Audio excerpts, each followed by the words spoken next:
Let me continue on with what Father Kevin shared yesterday. As you know, here we are with this incredible tree. I kind of feel so bad about, but at the same time, it's kind of awe-inspiring. Its very size, and we'll miss it. Um, as Father Kevin was talking about Ignatius going kind of preemptively to the Inquisition to get approval for, for what he had been saying, or at least that there was nothing against what he was saying.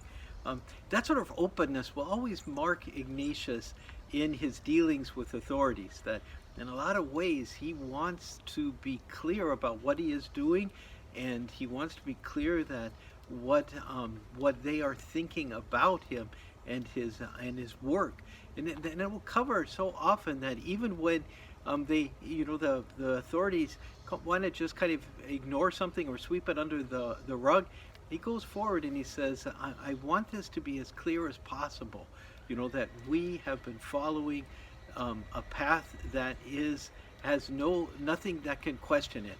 And I think that's a good thing for us all. I remember a Jesuit that I lived with, who was very, very clear that whenever there was a difficulty or anything, he went to the person. He said, "This is what I've heard," or this, and I just want you to know kind of what I feel about this, and from my perspective, and it cleared up all sorts of misunderstandings. And I think that's not a bad way to approach our lives.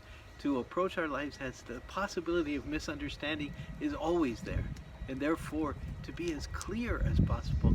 There's a greater charity in that, and if we follow that in our lives, I think we then allow the light of the gospel, the light of Christ, to penetrate areas where the evil one can put misunderstandings, because we're not as open as we probably should be one with another.